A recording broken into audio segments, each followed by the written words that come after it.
David me ha prometido que ya ha extendido la alfombra roja, que le ha puesto una pequeña mecha en el fondillo a los querubines para que toque la trompeta más fuerte. Y así le damos todos los honores, pompa y boato a nuestro querido amigo Óscar Fábrega. Hola Óscar, ¿cómo estás? Hola compañeros, ¿qué tal? Un placer volver con vosotros. Hacía tiempo y había ganas. Qué Bien, qué bien, bien que bien. tuvieras ganas, ¿verdad? Sí. Porque David cada 2 por 3 le decía, David, vamos a preparar un programa. ¿Y Óscar? No, deja a Óscar en paz, coño, vamos a preparar un programa. ¿Y Óscar? Bueno, hay que decir que es que se ha hecho casi el recorrido de casi un montón de programas, o sea, que es que ha estado de promoción y entonces, pues claro, bueno, yo me sentí un poco dudor, ¿no? Porque a mí lo quería aquí, pero no repetirnos, ¿no? Entonces eso también es Claro. interesante, ¿no? Claro, pero para los que no conozcan al señor Óscar Fábrega Calahorro, que me acuerdo, yo no sé por qué, pero tu segundo apellido se me queda resonando muchísimo, tío. Me queda muy familiarizado, ¿me entiendes?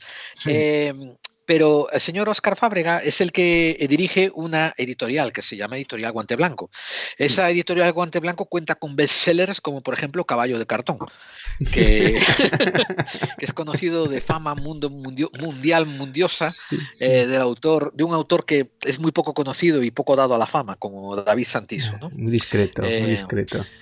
que nos ofrecieron unas entrevistas muy buenas, pero también aquí ya hemos traído a Óscar Fábregas a hablar de otras publicaciones que él tuvo, como por ejemplo, pongamos que hablo de Jesús, que es un libro referente. Cuando tengamos la sección en la página web para la biblioteca Clave 45, ese libro va a aparecer ahí. Todavía estamos diseñándola, así que danos tiempo, Óscar. Va a ser una sección de libros recomendados, ¿no? Libros auspiciados por Clave 45, donde va a haber también enlaces a las compras y a la página web donde pueden pillarlas, etcétera. Y el tuyo, y mucho, creo que me da la impresión de que un par de ellos tuyos van a estar ahí. Qué bueno. Eh, Muchas pero gracias. oye, y Óscar, me interesaría que nos diese solamente unos minutitos, ahora que no nos oye nadie, que estamos aquí en privado, que hace buen tiempito que tenéis cerveza, para hablar un poquito de tu trayectoria, ¿no? Como persona, pero también como editor. Porque tú nos vas a hablar del libro que has sacado que se titula, David, levántalo. A propósito de Poe, aquí está. Bueno, se ve invertido porque estoy con el Skype, pero sí, Sí. a propósito de Poe. Y, y tú tienes una introducción que a mí me conmovió bastante. Yo las introducciones las tengo en dos categorías, las que no hacían falta y las que son imprescindibles. Y la tuya pasó a ser que era imprescindible en este libro. Eh, Cuéntanos un poco de ti a nivel juventud. ¿Cuándo te empezaste a interesar un poquillo, ¿no? con lo que hoy consideramos temas de misterios? ¿O fuiste una de esas personas un poco tardías que entraron tarde en el misterio? No, a ver, creo que entré bastante joven y bastante pronto. Y entré, yo creo que del mismo modo que entré en Poe. O sea, la introducción de este libro podía ser perfectamente una introducción a una biografía mía en torno a mi experiencia con el mundo del misterio. Porque creo que ambas cosas ya fueron un poco de la mano, ¿no? A ver, yo lo cuento en la introducción de este libro. Si hay una persona que influyó sin duda en mi infancia, tanto a nivel literario como a nivel cinéfilo, incluso por extensión en relación a esto del mundo del misterio, fue mi madre. Yo soy hijo de una madre soltera, me crié en un pequeño pueblo hasta los 12 años, un pequeño pueblo de Jaén, pequeño pueblo de Jaén. Mi ¿Cómo de madre, además pequeño? de ser, Pero estás hablando de 2.000 habitantes, estás hablando de sí, 500. algo así, no creo que tenga más de 2.000 habitantes a día de hoy, ¿no? Pero Mm, mi madre, precisamente porque era madre soltera y porque había tenido una vida bastante diferente a la de la época, entre otras cosas porque al decidir ser madre soltera a finales de los 70 no era fácil en la España post-franquista. Y imagínate cuando encima te vas a vivir a un pueblo pequeño de Jaén en el que, bueno, en el que aún sigue habiendo mucho tradicionalismo y demás, ¿no? Pero mi madre, por ¿Ella, ejemplo, ella era oriunda de ese pueblo o no, ella emigró a ese era pueblo? oriunda de otro pueblo de Ajá. Jaén que está a unos 50 kilómetros o así. Pero ella, después de estar viviendo en toda la zona de costa, que fue precisamente donde ella conoció a mi padre y demás, pues decidió regresar a Jaén, buscarse la vida por su cuenta.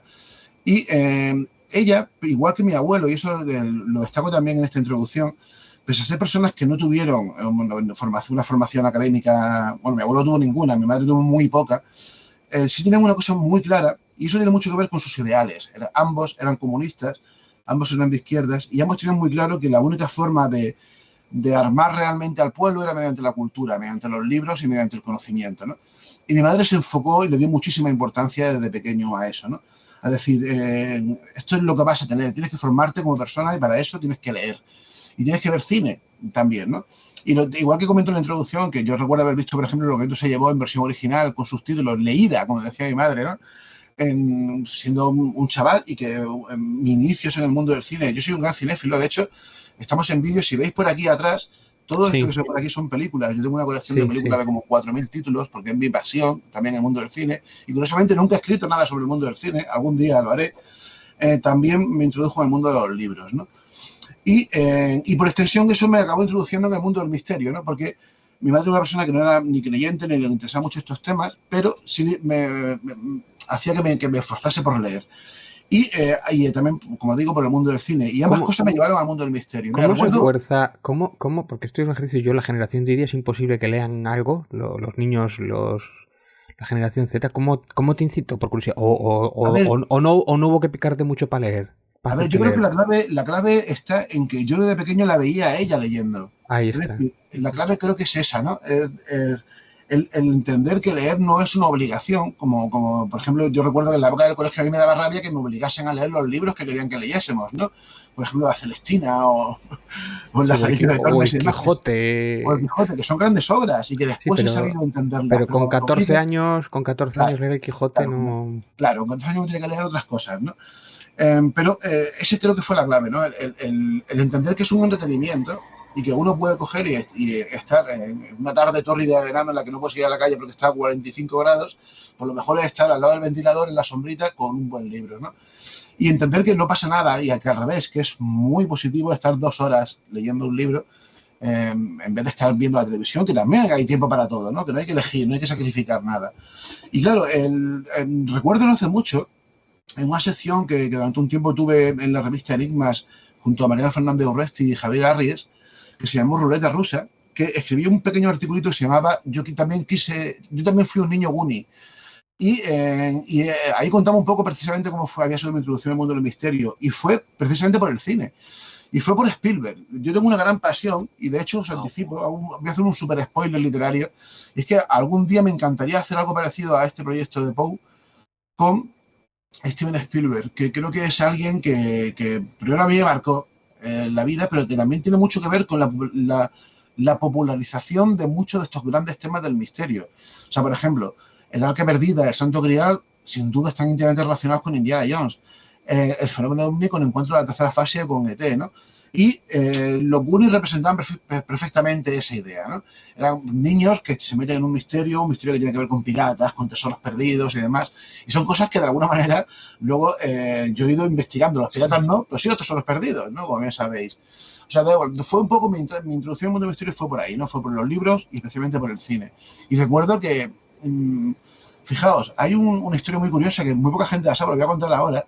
Yo cuando tenía unos 15 años así monté un club de fans de Spielberg que se llamaba Amblin Fan Club. La productora de Spielberg de todavía se llamaba Amblin Entertainment. Sí, se llama Amblin, sí. Y bueno, en aquella época pues, no existía un internet y conseguí que un montón de gente de distintos puntos de España se uniese a este club de fans. Y hubo un chico que llegué incluso a conocerlo porque vino a visitarme aquí a Almería, yo vivía en esa época por aquí, que desde las Canarias vino hasta aquí y era un tipo que llevaba ya años, tenía a lo mejor 16, 17 años, pero ya llevaba años investigando casos OVNI en las Canarias. Y claro, eso fue una de las primeras veces en las que yo directamente ya entré en contacto con lo que es el mundo de la investigación OVNI. Recuerdo que leí el libro de Majesty de Willy Strieber y empecé a interesarme por estos temas. Y poco a poco pues ya fue la cosa creciendo, ¿no? El Jiménez del Oso, las revistas Javier Sierra, Manu Carballal, todo esto, Jesús Callejo, la Rosa de los Vientos, ¿no? Con Cebrián, que fueron muchísimas influencias. Por eso yo muchas veces, a día de hoy, aunque muchos de estos, que en un primer momento fueron mis maestros, y que yo los escuchaba o los veía en televisión, ahora que con el tiempo se han convertido en compañeros y muchos de ellos en amigos, me sigue ruborizando al estar junto a ellos, ¿no? Sigue saliendo ese niño de ese pueblo de Jaén diciendo, pero bueno, ¿qué hago yo aquí, no? Si yo a esta gente la admiraba, o sea, me sigue dando cierto pudor, ¿no? Eso. Pero a la vez me siento enormemente agradecido, ¿no? Por haber tenido una oportunidad y la fortuna de que por distintos derroteros de la vida finalmente haya acabado conociendo a muchos de los que fueron, como os decía, mis maestros, ¿no? O sea, todo un honor. Pero ya os digo, empezó muy pronto mi pasión por el mundo del misterio pero también fue pareja a otras pasiones, ¿no? Que para mí el mundo del misterio es mucho más amplio de lo que muchas veces la gente opina, ¿no? Y para mí tiene mucho que ver con el mundo de la historia, con el mundo de las religiones. Es inseparable para mí todo esto, ¿no? Y recuerdo, por ejemplo, que ya en la época de la universidad, que yo estudié Humanidades, que es la antigua carrera de Filosofía y Letras, pues recuerdo haber estado hablando, por ejemplo, en clase de prehistoria de cosas que yo me inquietaban, ¿no? Decir, bueno, pero ¿cómo explicamos, por ejemplo, esto, ¿no? O ¿cómo explicamos cómo se hicieron las pirámides? O dejaba soltar mis pequeños guiños, ¿no? Sobre los temas de los enigmas históricos que a mí me apasionaban y que ya en aquel momento descubrí que también le apasionaba a mis profesores. O sea, no hay nada que le hubiese gustado más a un profesor de aquella época o de ahora que descubrir, por ejemplo, cualquier civilización perdida, ¿no? De esta que de vez en cuando hay gente que asegura que ha descubierto, ¿no? Por ejemplo, hace poco leí un artículo de una investigación que se ha hecho en Yonaguni, ¿no? Las famosas pirámides estas subterráneas, o submarinas de Japón. No hay nada que le gustase más seguro a cualquier arqueólogo o cualquier profesor de historia que demostrar que eso realmente existe y es cierto, ¿no? Y con esto quiero decir que muchas veces pecamos al pensar que el mundo académico es ultra ortodoxo y cerrado. Lo es por su método, debe serlo, de hecho, por su método, pero no lo es por sus intenciones. O sea, ellos están deseando reescribir la historia porque están convencidos de que la historia está llena de huecos que aún faltan por rellenar, ¿no? Eso es clave para entender todo esto. Bueno, genial introducción, ¿no? Y te conocemos un poco más por lo que acabas de comentar. Cuando te metiste en la editorial Guante Blanco, ¿la editorial en sí fue construida ya en torno al misterio o tú la orientaste al misterio? No, a ver, la editorial nació yo empecé con la editorial en marzo de 2018. La editorial había nacido un poco tiempo antes. La editorial forma parte del grupo editorial Círculo Rojo, que es un grupo de autoedición. Es el principal grupo de autoedición, la principal editorial de autoedición no solamente de España, sino de toda Europa. Y el director de la editorial, Alberto Cerezuela, tenía mucho interés en lanzar un sello que no fuese autoedición y que sobre todo que tuviese que ver con el mundo del misterio y que permitiese, porque él tenía muy claro, a él le pasó, y por eso lo tenía muy claro, él tenía muy claro que a veces es muy difícil ya no llamar a la puerta del mundo editorial, sino saber encontrar la puerta de cómo... Sí, a mí me lo vas a decir, efectivamente. Claro, es muy difícil porque es muy opaco todo, ¿no? Entonces él quería plantear, dice, bueno, vamos a intentar hacer una edición tradicional en la que en algunos proyectos evidentemente tengamos que apostar por otras propuestas, por coedición o por cosas así, pero en el que sea fácil llamar a esa puerta, ¿no? Y qué mejor que la puerta seas tú, que ya en esa época cuando pasó esto, pues yo ya había publicado unos cuantos libros, ya tenía un cierto renombre dentro de este mundillo, ¿no?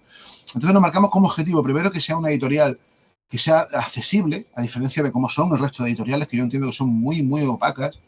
Y luego, sobre todo, apostar también, a ver, si podemos apostar por grandes nombres también, pero apostar por pequeños nombres de gente que tenga cosas que decir en el mundo del misterio, ¿no?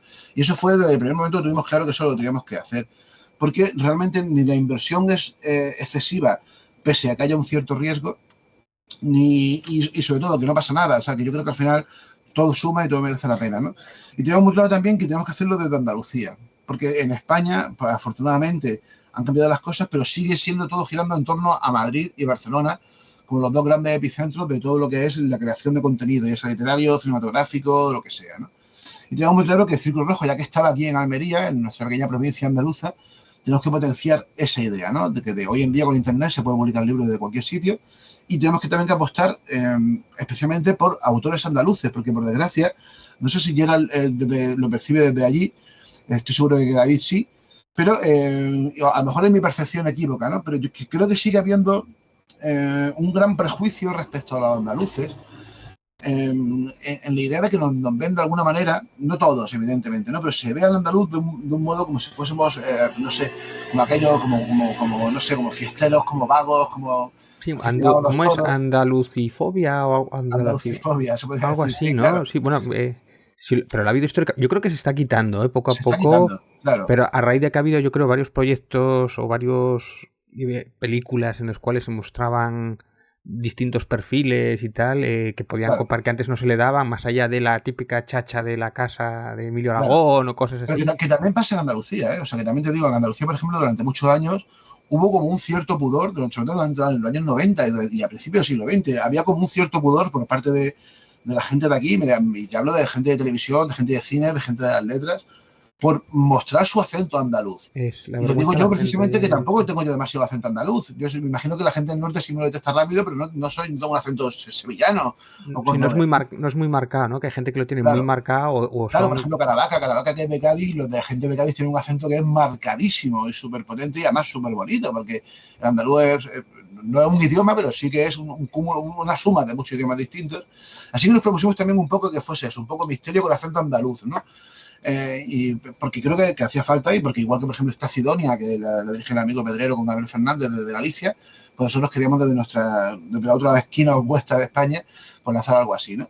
Y así nació, aunque ya habían empezado un poco antes, así fue como yo cogí las riendas de Guante Blanco, y ahí estamos años después intentando luchar en un mundo, estamos luchando en un mundo de gigantes, en un mundo en el que es muy difícil porque el mundo editorial es muy complicado, y especialmente en estos tiempos, ¿no? En los que, bueno, pues la inflación generalizada ha hecho que los precios del papel suban muchísimo, los precios del transporte, es muy difícil mantener los PVPs o los precios de venta público baratos, tú no puedes cobrarle a la gente por un libro 25 euros, ¿no? Aunque cada vez más, eso es la barrera psicológica de los 20 euros que antes, hace unos años era Es que infranqueable, hoy se ha pasado ya por el completo. tema del IVA, el tema del IVA en los libros y todo esto, que es algo como que no... O sea, quiero decir, hay productos de primera necesidad que tienen el IVA súper reducido, pero los libros, creo que había, no sé, que es algo que no le han metido mano. A ver, los libros tienen, con los libros pasa una cosa muy curiosa, los libros tienen un 4% de IVA solamente. Eso por un lado. Pero luego hay varios hándicaps, ¿no? Por ejemplo, los libros tienen solamente un 4% de IVA, pero los autores, cuando tienen que hacer su declaración, o sea, la factura para su liquidación, tienen que tributar un 15% a Hacienda, ¿no?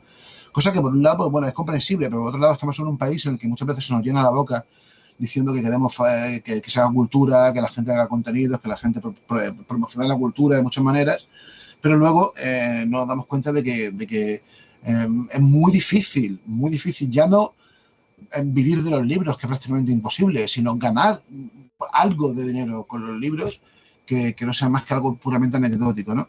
También os digo una cosa, también es porque se venden pocos libros, o sea, se venden muchos libros, pero muy pocos de cada uno. Es verdad que, evidentemente no vamos a hablar de supernombres, como puede ser, por ejemplo, bueno, muchos nombres que venden muchísimos, ¿no? Pero yo os puedo asegurar que muchos de los grandes nombres del misterio no venden de un libro que sea una novedad más de 1.000 o 2.000 ejemplares. Eso significa que si por cada ejemplar un autor se puede llevar un 15%, un 12%, a lo mejor se va a llevar 2 euros por cada libro. Si vendes 2.000 libros, son 4.000 euros. 4.000 euros hoy en día te da para vivir 2 meses, no más, ¿no? O sea, es difícil, muy difícil. Sí, un libro que igual te ha llevado un año o dos Claro. Terminarlo, vamos, no solamente corregirlo, Es así. publicarlo, documentarlo, igual son 2 años, de media 1 o 2 años hacer un libro. Bueno, no sé lo que te ha llevado pero por lo menos son 2 años o año y pico, ¿o qué? Claro. No, fueron más. Lo que pasa es que yo nunca me centro solamente en un libro, siempre tengo varias cosas, varios frentes abiertos, pero sí empezó. El libro de Poe empezó precisamente en el momento que estaba trabajando en Mi Dios ha vuelto. Que el libro de Dios ha vuelto, de alguna manera, es el primer libro de una saga que no es así, no existe como tal, pero que para mí sí que existe, que es algo así como una saga sobre la historia mágica de Estados Unidos, ¿no? Y ese sería el primero, porque el libro de Dios ha vuelto, casi todo tiene que ver con Estados Unidos, donde el fenómeno religioso es algo muy, muy digno de estudiar. Y este libro de Poe pues, viene a ser una segunda entrega de esta saga de los Estados Unidos mágicos, ¿no? Precisamente investigando ese libro acabé topándome con una faceta de Poe que yo desconocía por completo y que es el Poe de las noticias falsas, del que luego si queréis pues podemos hablar un ratito, ¿no? Pero sí, es lo que digo, es un negocio muy mal pagado, pero tampoco las editoriales ganan mucho. Pensad, por ejemplo, y esto es una cosa que lo digo porque es Vox Populi, de un libro que cueste 20 euros, la distribuidora se queda 12 euros. La distribuidora es la que le paga al punto de venta, se queda un 60%. La distribuidora es la que le paga al punto de venta final, ¿no? Es decir, al librero. Pero de esos 8 euros que quedan, hay que hacer el libro, tiene que quedarse su porcentaje del autor y el porcentaje de beneficio de la editorial, que también al fin y al cabo es un negocio y tiene que lucrarse, ¿no? Es decir, al final queda muy poco para los que realmente hacen el libro, que son el autor y el editor que apuesta por él y que se gasta, invierte el dinero en él, ¿no? Ese es un problema que tiene este mercado y que yo creo que tiene muy, muy, muy difícil solución, ¿no? Y pese a que hace unos años parecía que todo esto iba a cambiar por completo con la irrupción masiva especialmente de Amazon, ¿no? Y de otras grandes plataformas, pero sobre todo de Amazon, en la que Amazon permite que la distribuidora y los autores puedan gestionarse, puedan vender su libro directamente saltándose todos estos intermediarios que son realmente los que se acaban lucrando sin invertir realmente en el libro, ¿no? Pero por desgracia no ha sido tampoco del todo así. Es verdad que Amazon hoy en día representa posiblemente la mitad de las ventas. Y fijaos lo que os digo, la mitad de las ventas de un libro, especialmente a partir de la pandemia, ¿no? Que mucha gente antes de esto no sabía comprar por internet, o no sabía, o pasaba de comprar por internet, pero se vieron obligados durante el confinamiento a tirar de aquí. Y desde entonces, yo lo sabemos por las cifras, es así, ¿no? Claro, eso tiene una consecuencia, que al final también los que se ven afectados por esto son los libreros, que son los que se han visto obligados a cerrar en masa, ¿no? Precisamente por eso, porque no pueden cumplir, no pueden obtener realmente beneficios, ¿no? Pero bueno, también os digo, ¿no? Aunque estoy pintando un mundo quizás un poco agrio, yo me siento todo un afortunado, primero por poder vivir de las letras, ya no de las mías, pero sí de las demás, ¿no? Un poco de las dos cosas. Me parece un trabajo apasionante, súper bonito. Tiene un aspecto muy triste, que es el aspecto, la parte en la que hay que decir que no. No sabéis cuántos manuscritos me pueden llegar a mí cada día, ¿no? De gente que quiere publicar libros. Y hay que decir que no. Y claro, muchas veces pues da bastante palo, ¿no? Porque entiendo que hay mucha ilusión. Pero mira, Óscar, hay una cosa que yo esto cuando escribía mi libro, mi problema era, no es que me dijeran que no, es que ni siquiera me abrían la puerta. Porque claro, yo de hecho estaba deseando que me dijeran que no, porque yo necesitaba una opinión experta, o necesitaba que me dijeran si esto estaba bien, si estaba mal, si era salvable, si era corregible, o si estaba bien. O sea, quiero decir que ni siquiera tenía esa opción, ¿no? Nada. Y sin embargo, Óscar, pues por lo menos, joder, lo leyó, le gustó y dijo adelante, ¿no? O sea que... Claro. Ese es uno de los grandes problemas. Yo siempre lo he dicho y sigue siendo así. No entiendo cómo hoy en día, con internet, con cómo funciona el mundo de hoy en día, sigue siendo tan opaco este mundo de las editoriales, ¿no? Ya os digo, mira, yo me pongo un ejemplo mío. Además, no me importa decirlo porque no me importa. Eso es que no tengo apoyo demasiado pelos en la lengua. Yo tengo dos libros publicados con Planeta. Mi segundo libro, pongamos que hablo de Jesús, que alguna vez hemos hablado por aquí de ese libro, sí, salió en 2017 y hace unos meses me enteré de que estaba ya descatalogado. Bueno, pues desde entonces estoy intentando contactar con la que fue mi editora, que ya no es, pero ahora hay una nueva que la sustituye, y me ha resultado imposible, ni siquiera para que me respondan qué pasa, si van a reeditarlo, si me devuelven los derechos. Es decir, imaginaos, ¿no? Si ya yo de por sí ya tengo el contacto directo de alguien de dentro, no lo puedo conseguir, imaginad desde fuera, ¿no? Es un libro, claro, es que lo único que Planeta muchas veces publica, va al autor que, oye, públicame, cuando va a un youtuber que es conocido, yo te hago un libro, incluso casi se lo hace él. Pero ese libro que es tan importante, que pongamos que hablo de Jesús, o sea, fíjate, si tú tienes esos problemas, pues imagínate el resto, o sea, quiero decir que es como, para ellos igual es producir igual que churros, o sea, no es tanto el contenido, pero no valoran. A la vez también es justo lo que digo, pero a ver si es un libro que funciona bien, pues porque siga funcionando bien, ¿no? Si al final vosotros vais a ganar más dinero que yo, incluso con esto. Pero es curioso, ¿no? Así funciona muchas veces este mundo editorial, es bastante extraño, ¿no? Y luego, claro, luego están las pequeñas editoriales que intentamos luchar en un mundo en el que es muy difícil, ¿no? Hay muchísimos problemas que ya sabéis. Pero al final también os digo que es muy agradecido, es muy bonito y merece la pena, ¿no? Sobre todo porque hay también un aspecto que me da mucha rabia, ¿no? Que es cuando hay gente que yo considero que debería petarlo más y no lo consigue por los motivos que sea, ¿no? Y eso me da mucha rabia porque, claro... La promoción, ¿no? Yo creo que el tema de la promoción... Pero es que ni siquiera tan difícil, ¿no? Saber vender tu producto es tan difícil, ¿no? Es muy difícil. Y al final yo creo que es un poco azar, un poco todo. Al final yo creo que también influye tanto vender un producto como vender a un propio autor. ¿Sabes? Mira, yo pongo un ejemplo, ¿no? Te podría poner a ti como ejemplo perfectamente, David, pero no quiero personalizarlo el caso. Sí, no, a mí todo lo que sean halagos está bien. Pero, por ejemplo... Hay un caso además que guarda para mí mucha relación precisamente en tu libro, porque son libros muy parecidos, los dos lo hemos editado en guante blanco. El tuyo, Caballo de Cartón, guarda mucho parecido con Hotel Gran Final del amigo Daniel Valverde, que es Daniel Valverde, que es el director de Sótano Sellado, uno de los grandes podcasts, ¿no? De la historia del podcast de España. Bueno, pues, pese a que ese libro ha funcionado relativamente bien, igual que muchos, no, ¿sabes? Y por lo que sea, Dani no consigue, igual que en sus podcasts consigue 50.000 descargas de cada podcast, en el mundo literario no consigue hacerse una voz, ¿no? Y me llama mucho la atención porque es muy bueno, igual que pasa con tu libro. Es un libro cojonudo ¿pero por qué? Porque al final como le pasó al propio Poe, ¿no? Claro. Que igual pasan después 40 años y de pronto alguien lo redescubre Y el Lovecraft, ¿no? También lo redescubre y de repente, hostia, tenemos aquí un genio y no nos habíamos enterado y se ha muerto de hambre Poe, ¿no? Mucho. Pero es que la clave está al final en eso, ¿no? No saben, es muy difícil saber cuál es la fórmula del éxito, cuál es la forma, cómo llegar a los lectores, ¿no? A ver, hay una forma que está clara, ¿no? Que es que, por ejemplo, cualquier personaje que salga, por ejemplo, en algún programa de televisión, especialmente en alguno que tenga que ver con el mundo del misterio, que todos sabemos, sí que tiene una exposición pública que hace que se venda muchos libros, pero ni siquiera es su garantía. O sea, no podéis imaginar, yo que sé cómo funciona un poco el mundo este.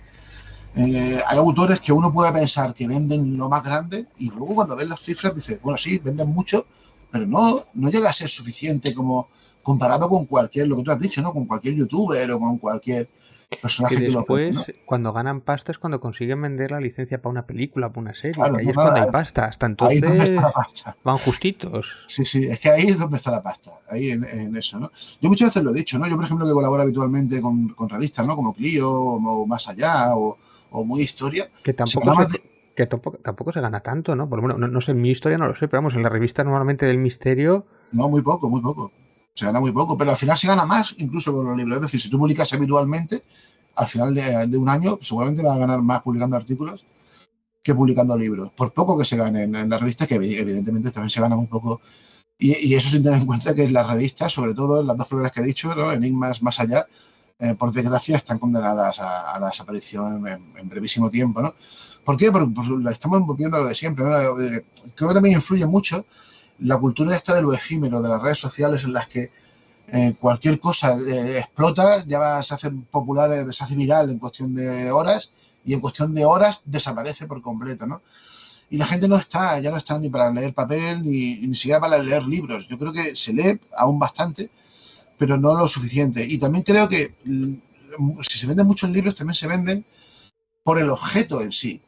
Es decir, porque quieren tener el libro de este autor, porque conocen al autor y lo quieren tener, ¿sabes? Que yo solo reivindico, yo solo reivindico. De hecho, de hecho compro libros que igual todavía los tengo pendientes de leer, pero muchas veces los tengo porque me gusta tenerlo en mi estantería. Porque este libro hace bonito en la estantería, por cierto. Este libro de los que luce con esta portada maravillosa. Ese libro por cierto, o sea, que quiero decir, aunque sea por eso o por simplemente porque te gusta el autor y pues ya cuando lo lees pues te puede gustar más o no, pero bueno, que eso también hay que... Yo se lo reivindico como objeto de coleccionismo, Pero por eso te decía yo precisamente antes que no solamente se trata muchas veces de vender un libro, sino de vender a un autor también. Es decir, el autor tiene que saber vender su obra, pero también tiene que saber venderse a sí mismo. Y eso es muy difícil a veces también, ¿no? Porque claro, ¿cómo hacerlo? ¿Cómo lo hacemos, no? No sé, yo tengo... Esto tiene algo que ver, Oscar, con un programa que vamos a sacar David y yo pronto, que yo creo que te va a interesar mucho, que lo vamos a llamar Los Cuidadores de la Verja. Perdón, Los Cuidadores de la Verja, porque es una traducción directa del inglés, los gatekeepers. Eso te suena, ¿verdad? Sí, gatekeepers, sí. Que son los que en una industria tienen tal monopolio que deciden, ¿no?, quién se publica, qué película se hace, qué canción se edita. Y el resto de la gente no es capaz de entrar en la industria porque hay un vigilante en la verja que no deja entrar a nadie más. No, es así. No, a ver, yo por ejemplo, incluso dentro del mundo de la música, ¿no? Que yo, bueno, mis gustos son un poco también alternativos y demás, pero hay grupos que yo sé que a nivel alternativo venden lo más grande de discos y que cobran tener un caché importante para conciertos y que sin embargo han sido ninguneados por completo por la gran industria. Por los motivos que sea, ¿no? Yo creo que también al final lo van a acabar pagando y creo que la tendencia, no sé, ojalá me equivoque, ¿no? Pero creo que la tendencia a largo plazo o a medio plazo va a ser que todo esto va a desaparecer de algún modo, ¿no? Y que cada vez más los escritores van a publicarse, pues eso, ¿no? En plataformas. Te detengo ahí. Cuando dices que esto va a pasar a mayor grado, ¿a qué te refieres con eso?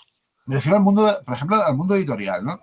Yo creo que tarde o temprano, tristemente, por ejemplo, para los libreros, pero creo que va a acabar eclosionando y va a acabar desapareciendo el concepto de venta de libros como tal y como lo tenemos hoy. Creo que se va a digitalizar por completo. Ha pasado... ¿Tú crees que va a desaparecer el papel? Yo creo que... No, el papel no, al revés. Lo del papel ha sido un gran desastre, ¿no? Hace unos años parecía que iba a ser el papel va a seguir funcionando. Lo que va a desaparecer el sistema actual, ¿no? Primero, porque las editoriales cada vez van a apostar más para decir, bueno, vamos a ver, si yo tengo que dar un 60% del PVP de un libro a la distribuidora y al librero, pues igual me interesa más darle a Amazon un 40% y que se distribuya el libro por Amazon, porque al final la gente lo va a comprar por Amazon. Y es imprimir por demanda también, ¿no? Que eso crees que no es más ecológico, pero bueno, claro. Y menos riesgo. Y eso pasa con todo. Está pasando, por ejemplo, hoy en día hay muchísimos grupos musicales que ya no ganan dinero, ya no venden sus discos, o que sí los venden, pero que no ganan dinero con eso, sino que ganan con las descargas, con las escuchas en Spotify o en YouTube. Es que eso me recuerda precisamente a lo que ocurrió con las discográficas, ¿no? Cuando salió todo el emule y los P2P y todo aquello. Sí, claro. O el cine. Pero yo os voy a decir una cosa, que estamos hablando, ellos lo llaman la industria de entretenimiento, pero yo quiero cambiar el término y quiero reivindicar las industrias que trabajan dentro de ámbitos culturales, porque no se trata de entretenimiento, se trata de cultura. Sí. Ahora, que tú te decidas, ¿no?, comercializar la parte del cine que entretiene, allá tú, pero es cultura. Que tú decides vender libros que son entretenidos, allá tú, pero es parte de la cultura, ¿no? Y como dice Óscar, esto ya ha empezado a cambiar y lo difícil es vaticinar hacia dónde se va a estabilizar. Luego, hay otros problemas también, hay otros problemas también importantes. Y me voy a poner un ejemplo además que lo viví yo en mis propias carnes el año pasado. Nosotros en la editorial Círculo Rojo organizamos la Feria del Libro de aquí de la localidad en la que vivimos, ¿no?, que es Roquetas de Mar, que es una ciudad que tiene 120.000 habitantes o así. Es una pequeña feria del libro, muy chiquitita, son solamente 4 o 5 días. Y intentamos también pues traer autores, un poco de todo, ¿no? Autores que merezcan la pena desde un punto de vista cultural, autores que vayan a atraer al público, ¿no? Fijaos, no voy a decir los nombres, pero trajimos a 2 autores que habían ganado el Premio Planeta. En sus presentaciones o en sus firmas no hubo en ningún momento más de 25 personas.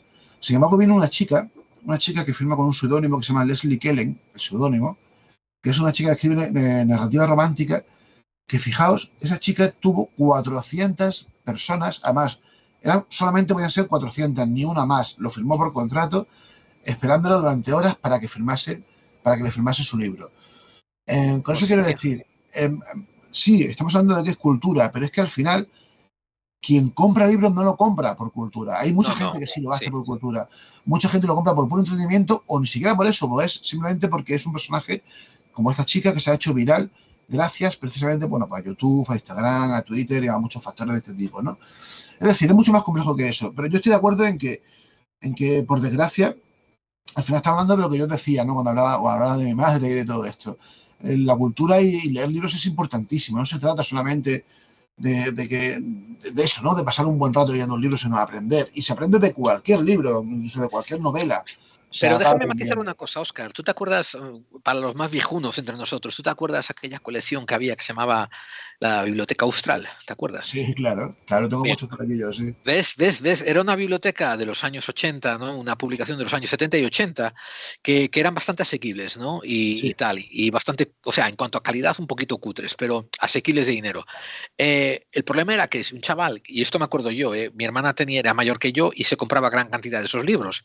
Cuando yo la acompañaba a la biblioteca, veía la colección de libros australes y no veía ninguno para de mi edad, de 10 años o de 8 años, ¿no? Claro. Entonces, esto es lo que yo te estoy diciendo a ti, de que el problema es de que cuando hay los cuidadores de la verja, los que quieren dirigir su editorial hacia un lado, ellos hacen oídos sordos a veces a otras influencias sociales, como por ejemplo, ¿no?, cosas que hoy en día tienen oportunidad de volverse virales, cosas que tienen oportunidad de explotar en pequeños nichos culturales, ¿no? Sí. Y por eso esto va a ser un factor bueno, a lo mejor, a nivel cultural, porque en los años 70 tú decías, ¿no?, la literatura, y ibas a la edición austral que publicaba El Lazarillo de Tormes, una versión abrigada del Quijote, no sé qué, no sé cuánto, pero le faltaba dinamismo, le faltaba modernismo, le faltaba actualidad. Sin embargo, hoy a lo mejor mucha gente se queja de que al contrario, de que a nuestra cultura de YouTube y a nuestra cultura de magazine le sobra actualidad, ¿no?, y que le falta un poco más de, ¿cómo diría yo?, de permanencia y de seriedad.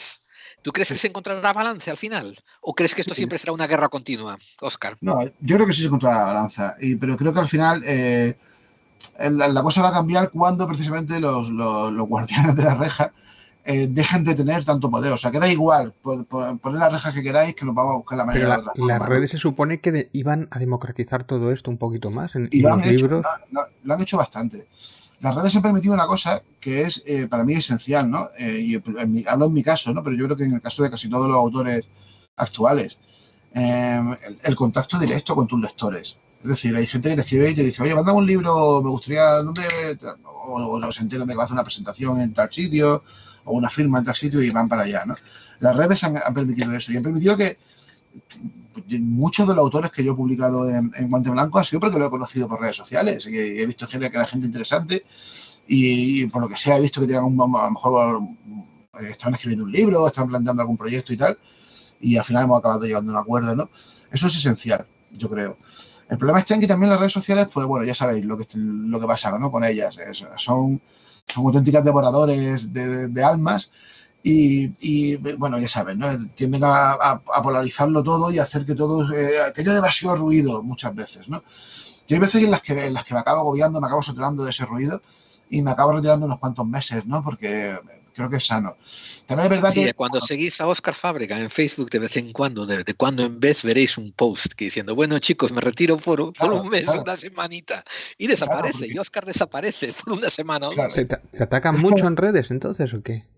A ver, si es que no, yo siempre lo he dicho, no sé qué pasa. Yo sé que conozco a otros muchos autores de estos temas y tal, que bueno, ponen sus publicaciones, incluso se mojan políticamente desde su punto de vista, pero no reciben ataques, ¿no? Yo recuerdo, no sé, no hace mucho, yo me acuerdo que puse un poco reivindicando algo que está pasando en España que tiene que ver con el auge de un partido político de extrema derecha que ha hecho que el otro partido de derecha español, el PP, se va obligado a pactar con ellos, que en algunos ayuntamientos han empezado a retirar bandera del orgullo gay, y simplemente puse una publicación en la que yo reivindicaba que ya que ellos quitaban las banderas, pues yo la ponía esas banderas porque me parece absurdo que a día de hoy sigamos con la tontería de eso, ¿no? De atacar a alguien. De la homofobia.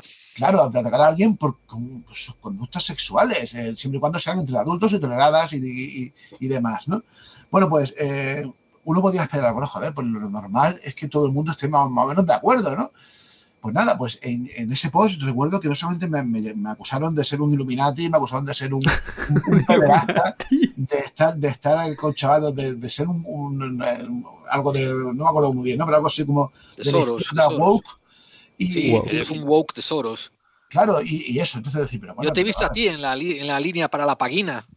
Sí, no, yo te digo, yo no sé, yo no recibo nunca sobres de Soros, ya me gustaría. No, pero lo que dice Óscar es en realidad es muy importante porque esto de las oleadas de odio de repente de un montón de trolls pasa, sí. Y pasa con gente de incluso de más de más trascendencia o de que están en primera línea mediática y se acojonan porque de repente ante un suceso que igual ni siquiera son culpables o no medio culpables o sí, o no, o algo discutible, de repente un montón de odio que acojona, porque dices, tío, aquí esta gente me está amenazando incluso de muerte y tal. Claro.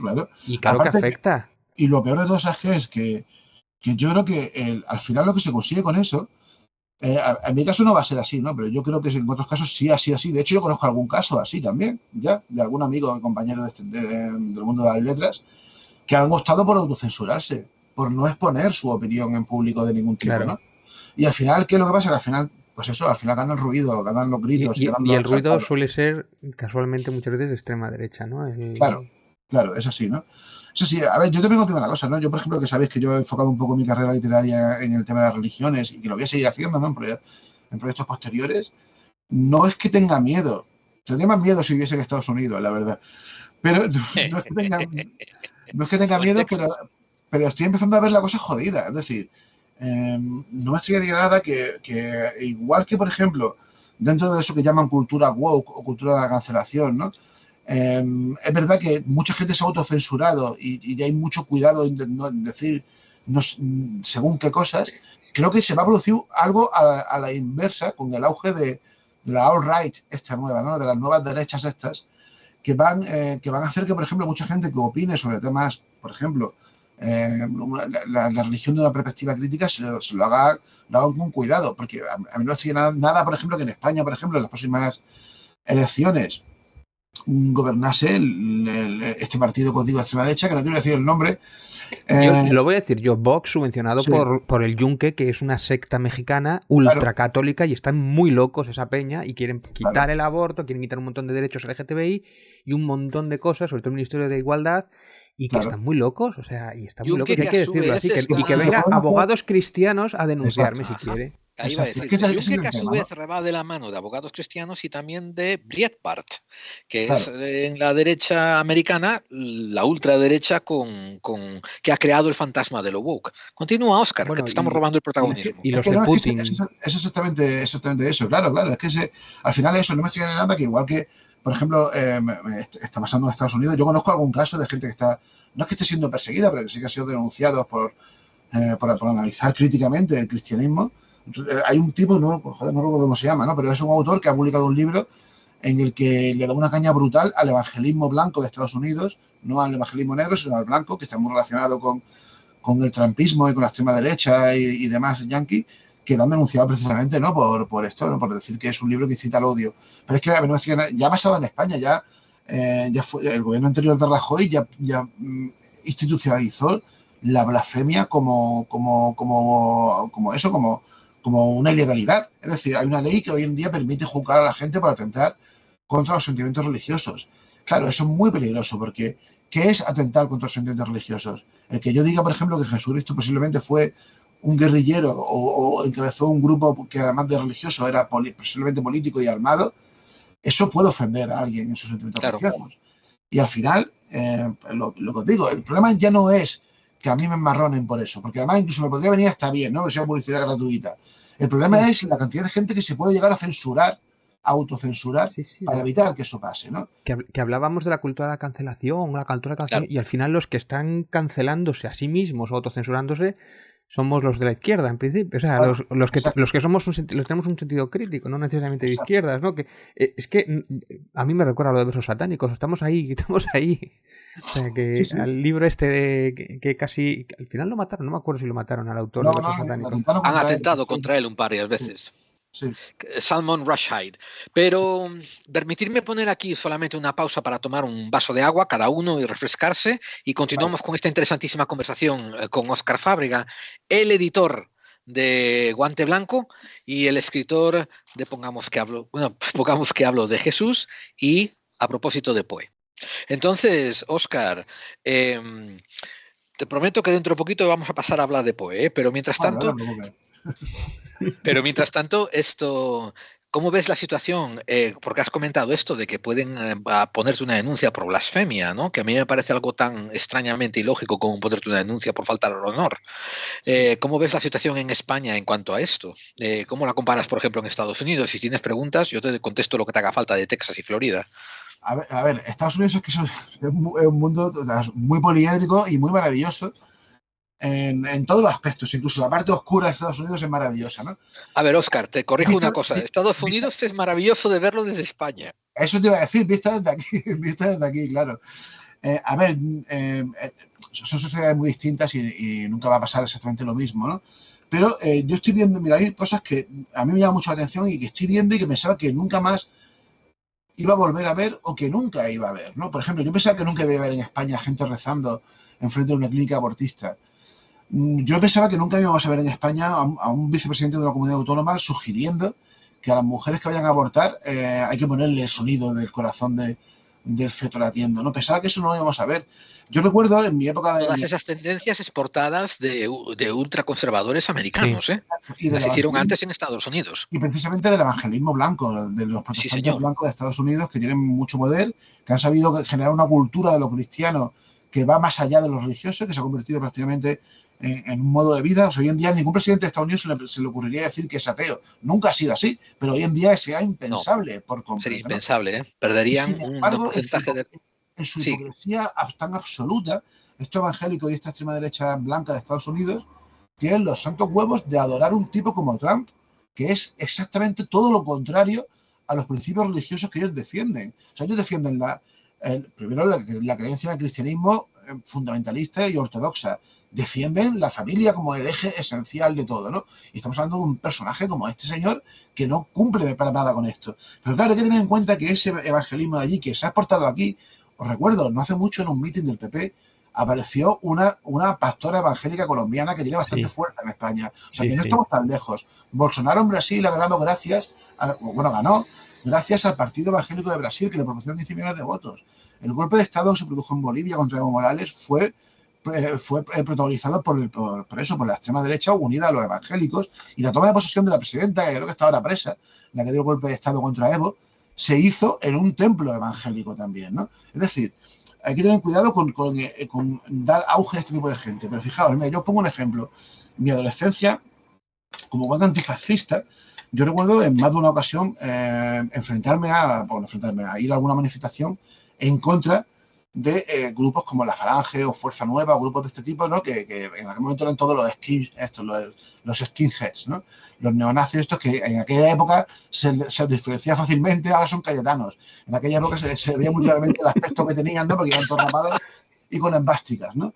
O neoliberales, ahora son más también neoliberales. Ahora luchan por la libertad, ¿no? Por la libertad, que también eso es una cosa exportada de Estados Unidos también, ¿no? Ese concepto absolutamente falaz de libertad. Que si tienes dinero, libertad si tienes dinero, si no te mueres y ya está. Es la libertad de morirte y... Libertad para no abortar, libertad para tal, pero luego no libertad para hacer una burla de algo religioso, por ejemplo. No, se trata de libertad para imponer mi credo sobre ti. Claro. Bueno, pues yo recuerdo que yo pensaba que cosas que yo en aquellas manifestaciones, hay una frase que a mí se me quedó muy, muy marcada, porque yo tenía a lo mejor 18 años así, yo estaba estudiando y estaba trabajando para pagarme mi carrera universitaria, y recuerdo una cosa que decían aquellos nazis, que era: guarro trabaja, tira la navaja. Una tontería, ¿no? Y algo que, bueno, decía, bueno, son skinheads, son boneheads, son cabezas huecas, que diga lo que quieran, ¿no? Bueno, pues eso mismo de rojo trabaja, tira la navaja, o tiempo de hambre, o sea, tiempo de rojos, hambre y piojos, yo pensaba que esos dichos nunca lo iba a volver a ver en España, y sin embargo en los últimos años están ahí, están cada vez más activos, ¿no? Y a mí eso me preocupa, porque no es cuestión de izquierda o de derecha. Yo entiendo que tiene que haber gente de derechas. Es cuestión de que la derecha normal, razonable, europea, socialista, porque la derecha europea también ha sido socialista en el sentido de darle importancia a lo social, se ha estado densizado y se ha dejado influir por estas corrientes que vienen del neoliberalismo ultraconservador y para mí muy peligroso, ¿no? Y por desgracia, pues ahí están. Y no sé hasta dónde va a llegar esto. Yo espero que no vaya mucho más, espero que al final reine la cordura, pero el problema es que igual cuando reine ya sea demasiado tarde, ¿no? Y ya... Porque es muy fácil perder privilegios y perder derechos, pero es muy difícil volver a conseguirlos y recuperarlos, ¿no? Ha muerto gente luchando por muchos de los privilegios que hoy en día tenemos, y por desgracia creo que están en tela de juicio por tonterías y por discursos y por la política del meme, ¿no? La cultura está del meme, en la que se mueve la información de una manera absolutamente simplista e infantil, y hace que la gente opine de muchas cosas sin tener realmente... Y que es muy efectiva, porque cala un mensaje directo a tu móvil, va directamente a tu cerebro y lo absorbes como una esponja, y mensajes racistas y de odio... Sí. De hecho, es para el bien o para el mal el meme también, porque también puedes hacer mucha política con ello, pero me refiero que los que calan, que los mensajes de odio calan de una manera... Hay estudios sociológicos sobre eso ahora mismo, sobre la importancia del meme como transmisor de ideas y de muy, muy sencillas, y hasta qué punto calan, ¿no? Un ejemplo, por ejemplo, que ha pasado, ¿no? Lo que pasó hace poco con un diputado del Partido Socialista Español, que lo pillaron con una trama de corrupción, que estaba por ahí con prostitutas. Tito Berni. Y con cocaína, y el Tito Berni este. Bueno, pues 2 o 3 días después, los memes que se movían dentro de la órbita de la derecha era que todos los socialistas se gastaban el dinero de los españoles en puta y en cocaína. Claro. ¿Sabes? Simplemente por un caso. Que el caso, el Tito Berni queda en minucia comparado con la Gürtel. Claro, o sea, es una Gürtel de cuarta regional. O sea, una Gürtel de Chisinau. Pero bueno, al final es eso, ¿no? Es decir, al final uno ve el grupo de la familia de WhatsApp, ¿no? Como de pronto te vuelven un meme diciendo que los socialistas son todos unos puteros y unos cocainómanos, ¿no? O sea, dice, pero bueno, así funciona. Yo Óscar, no sé si te pasará como a mí, que te ves obligado a defender a los putos socialistas. Claro. Que es como, ¿pero qué cojones? Claro que sí, eso es otro gran problema que hay con esto, ¿no? Que es que al final uno dice, pero bueno... claro, te ves obligado a defender esto porque dices que es injusto el ataque, ¿no? Porque es mentira, porque claro. Es así, ¿no? Y no sé a dónde va a llevar esto, ¿no? También creo que no es algo inocente, no es algo casual. Creo que también hay grupos de poder que están organizados y que saben perfectamente cómo manipular a la población de una forma masiva, ¿no? Bueno, y ahora mismo las granjas, Óscar, las granjas de trolls, y después incluso la manera en que se movía la publicidad, que era vía memes, vía WhatsApp, de Vox que afectó tanto a las elecciones. De hecho, tengo un libro por ahí de un periodista del País que habla sobre eso, sobre la financiación de Vox y la manera que utilizaba la publicidad, que era por WhatsApp sobre todo, que cuando le escaparon que no podían mandar más de 24 mensajes, es como que bajaron un mogollón y se quejaron. Claro, esos mensajes por WhatsApp y por Telegram no tienen filtro y es como ellos se organizaban y cómo removían el odio contra los inmigrantes, contra los ocupas. Y después encima llegan los medios que son afines, Planeta por ejemplo, y sujeta ese marco mediático, ¿no? Y es como, ahí tienes, o sea, la realidad no importa, es el mensaje del odio que llega, cala, nos da publicidad, nos da... Encima vendemos alarmas y encima nos hace cambiar de gobierno. O sea, es que es el plan perfecto. O sea, eso es una conspiración de libro y nos la tragamos y encima mucha gente compra sus mensajes de mierda. O sea, y el problema está en que estos mensajes no solamente van dirigidos a los que son sus potenciales votantes o seguidores, sino que acaban transpirando al resto de la población, ¿no? Y así, yo por ejemplo tengo casos de amigos, de gente que ha sido de toda vida, gente abierta, gente abierta, no voy a decir de izquierda, porque tampoco es el caso, pero sí, que de pronto te digan un día, te digan, oye, estoy preocupado porque resulta que en no sé qué colegio de Valencia están enseñando a los niños de 8 años a masturbarse. Claro. Y digo, pero bueno, ¿pero por qué? ¿Qué es esto exactamente? Y a lo mejor es un caso concreto de alguna descontextualizado y claro, la imagen igual era de yo qué sé, de otro país, pero como te lo marcan ahí... Sea, pero da igual, pero funciona, ¿no? Y la información le acaba llegando a mi colega que no tiene nada que ver con esto y acaba mostrando su preocupación, diciendo, es que también lo que está haciendo el Ministerio de Igualdad con la Irene Montero y demás, ¿no? O sea, al final ese es el tema, ¿no? De cómo se mueve la información en este mundo actual, ¿no? Y por desgracia creo que al final lo que falta es eso. Primero que, a ver, yo no voy a ser mucho menos, ¿no? Un neoludita, no voy a estar en contra de la tecnología, pero creo que esta tecnología, Internet, unido a los móviles y unido a las redes sociales, nos ha pillado a todos de sopetón y no estamos digiriéndola del todo bien, ¿no?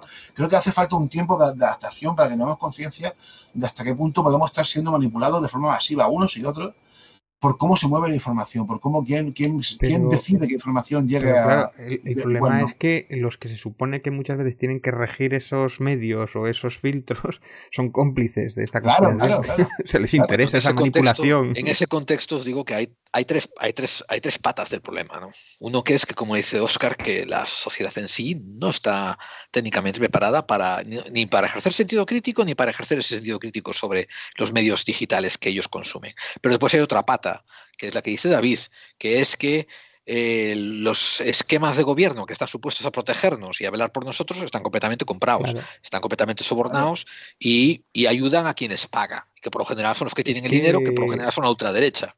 Pero voy a dar un golpe del sistema, la tercera parte del problema, vosotros no os acordáis ya, pero es Cambridge Analytica y sus sucedáneos, que son los tecnócratas que saben cómo esto funciona, que han visto un hueco y que han vendido sus capacidades al mejor postor. Claro. Yo voy a decir esto, ¿para qué voy a dar un golpe de estado si tengo a Ana Rosa y tengo a Pablo Motos y influyen mucho más y me consiguen los votos que finalmente, y encima los tengo donde yo los quiero, ¿no? Los tengo ahí tensos, tanto si pierdo las elecciones como si no hashtag pucherazo y si no lo que sea, ¿no? Es que es esa la conspiración. Y además en Sudamérica lo han hecho sistemáticamente y mucho más extremo, ¿no? Porque igual allí, incluso las defensas de allí, de las personas, tienen el nivel de cultura más bajo, esto es dicho sin mala intención, pero son más sensibles a la publicidad, ¿no? Y sobre todo, ¿a quién va dirigido estos medios de televisión o estos medios? Y a las quienes más afectan, a los viejos y a los jóvenes también, ¿no? Que son los que menos defensas tienen. Porque nosotros, yo no sé, tú, yo, Gerald, la televisión per se prácticamente no la vemos. Hay una generación ahí intermedia que la televisión no la ve. ¿Pero quién ve la televisión? Viejos y unos jóvenes o tal. Entonces, no sé, es como súper medido. Yo, dentro de 15 años o 20 años, cuando cambie esto, pues también será otro panorama, no lo sé. Pero bueno. Oye, vamos a hablar de Poe, ¿no? No. Darme un descansito porque yo estoy aquí rodeado de rojos. Así que voy a encender la tele, voy a ver si veo al doctor Cabrera y voy a poner el Cara al Sol de fondo. Bueno, a ver, y yo creo que en todo esto que estamos hablando también tiene mucho que ver algo que a mí me inquieta especialmente y de hecho yo estoy trabajando, os digo, estoy haciendo un montón de avances de mis futuros proyectos. Sí. No sé si va a ser sano. Yo no soy muy supersticioso. ¿Cuántos tienes ahora? ¿Cuántas palos tienes en el asador ahora mismo? Ahora mismo puedo decir que tengo un libro que ya está entregado a la editorial, que no va a ser con guante blanco, y tengo un par de proyectos que tengo listos, pero que no sé muy bien cuándo van a salir, porque los tengo que terminar y tal. Pero tengo sobre todo un proyecto que me apasiona y que lo quiero hacer y que al final voy a dejar todo lo demás y me voy a centrar en eso porque me conozco. ¡Wow! 4. Y sé qué va a pasar, que es una continuación del libro de Dios ha vuelto. Dios ha vuelto es un libro que a mí me quedan muchos temas en el tintero.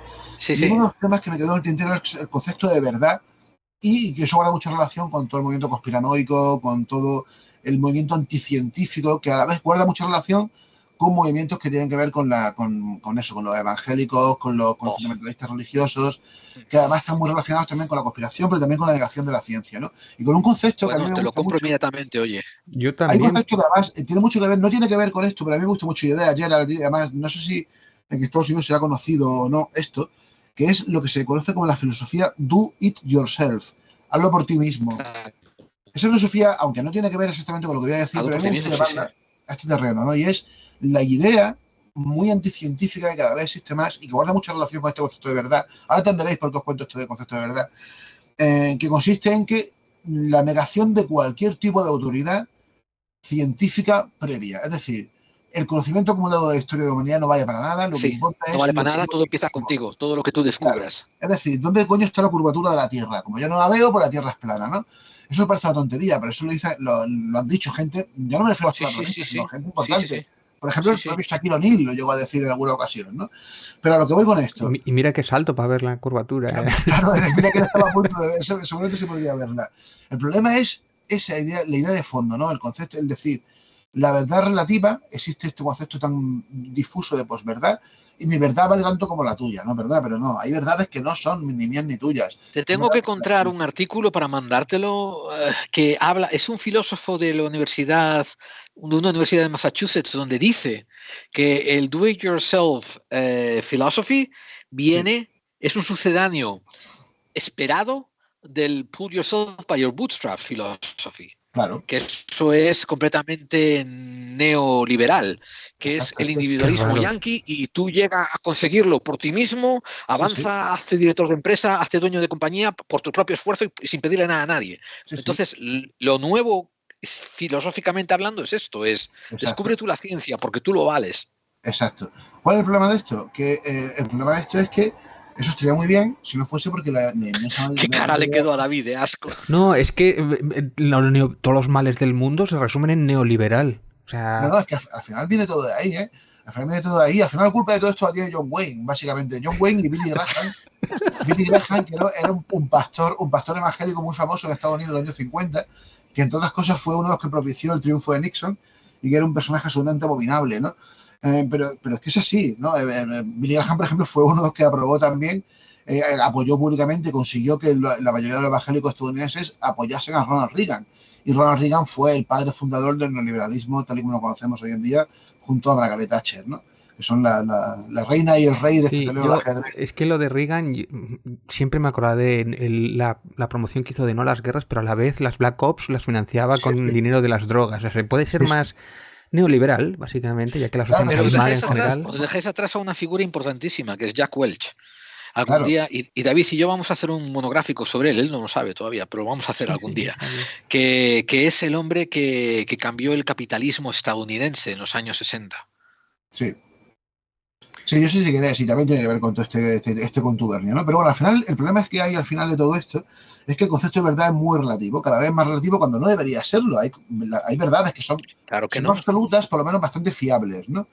Y eso se ha visto engrandecido por culpa de todo esto, ¿no? De las fake news y los hoax y todo este tipo de cosas que tiene mucha relación con lo que comentábamos antes también de la cultura del meme, porque al final consiste en eso, ¿no? Y eso precisamente, hablando de Poe, que por cierto no estamos hablando nada de Poe, vislumbró en su época el poder de eso. Fijaos, todos sabéis quién fue el famoso William Randolph Hearst, ¿no? El personaje que Orson Welles inmortalizó con su Charles Foster Kane, ¿no? Ciudadano Kane. Él fue la persona que estuvo detrás de la guerra de Cuba contra España de la guerra de Estados Unidos contra España como consecuencia de la guerra contra Cuba. La falsa bandera, ¿no? Exacto. Pero él fue el que alentó al público estadounidense y consiguió llegar a convencer, gracias a movilizar a la opinión pública, a que el gobierno americano entrase en aquella guerra gracias a fake news, a noticias falsas que se inventó. Bueno, pues Poe, unos 50 años antes que esto, ya vislumbró el poder de la prensa gracias a que en su época se produjo un cambio trascendental que guarda mucha relación, aunque parezca mentira, con todo lo que estamos hablando, ¿no? Y es que en su época, unos cuantos años antes, en los años 30 del siglo XIX, nació lo que se conoce como The Penny Press, la prensa de un penique. ¿Qué es la Penny Press? La Penny Press es la prensa que podía comprar, entre comillas, y entiéndase, por favor, el populacho, la gente de clases bajas. Claro, hasta ese momento los periódicos los compraba la gente rica, la gente de la élite. Y claro, eran pues, temas de política, temas de noticias de actualidad y demás. Pero claro, al populacho todo eso un poco que como que le daba igual. Entonces fue cuando se empezó a difundir en la prensa, especialmente gracias a un periódico que es el gran inventor de este concepto, que se hizo viral al momento y toda la prensa lo asumió, que fue el New York Sun, en el que también, de hecho, Poe colaboró en alguna ocasión. Claro, a partir de entonces, aunque se hablaba de noticias de actualidad, se hablaba también de noticias de política, pues se centró sobre todo en dos grandes temas, que son la crónica negra, que es algo que sigue siendo así, el caso, nuestro caso, el famoso periódico El Caso Español, es un ejemplo de este tipo de prensa, o la prensa del corazón, la prensa de los chismes y de los amoríos, ¿no? Y Poe se dio cuenta de hasta qué punto, mediante esa prensa, se podía manipular a la gente y manipular la verdad. Y empezó a experimentar con eso. Y es una cosa que me llamó mucho la atención cuando lo estoy investigando en profundidad para este libro, ¿no? Él publicó 5 o 6 relatos que los publicó en magazines, no en penny press de estos, no en periódicos, sino en magazines literarios que salían una vez al mes, cada 15 días o semanales, que eran relatos de ficción, pero que parecían relatos, o sea, historias reales. Pero además, y esto es súper curioso, es una de las cosas que menos gente conoce, Poe publicó decenas de noticias sin firmar con su nombre en estos magazines falsas por completo, con la intención, eso, ¿no?, de jugar con sus lectores y ver hasta qué punto la gente se lo creía. Os voy a poner un ejemplo. No es nada que no haya hecho El Mundo, por ejemplo. Claro. Lo que pasa es que o sea, que Poe fue un precursor de Breitbart. Claro, totalmente. Sí. Pero además lo hizo no lo hizo como una broma, sino lo hizo con esa intención, ¿no? Con la intención de avisar de los peligros de la prensa. Y también que tenía ese lado jocoso, pues, ¿no? Que tenía ese lado coñero, yo creo, ¿no? Claro. Aparte que tenía... A ver, Poe fue un gran estudioso del ser humano. Le fascinaba el ser humano, ¿no? Era algo que le encantaba, ¿no? Tanto el ser humano a nivel colectivo como a nivel individual. Por eso le di mucha importancia a la psicología, que en esa época no existía la psicología, pero le di mucha importancia a adentrarse en los mundos interiores de las personas, seguramente porque el primer mundo interior en el que se adentró fue el suyo propio, que era bastante complejo y bastante extraño, ¿no? Y eso le hizo interesarse por un montón de cosas, ¿no? Y a él le encantaba ver cómo... Le encantaba saber la opinión de la gente. Mira, hay un caso que a mí me gusta mucho comentar, que guarda relación con uno de estos hoax literarios de Poe, que es lo que se conoce como el engaño del globo, o como tradujo Julio Cortázar, el camelo del globo, que fue en abril de 1844. Poe estaba especialmente tieso, estaba especialmente arruinado, y le ofreció al New York Sun, precisamente, a este periódico que os decía antes, que fue uno de los fundadores de la Penny Press, le ofreció la posibilidad de publicar un relato que tenía escrito como si fuese una noticia. Pero como si fuese una noticia, fijaos lo que hizo.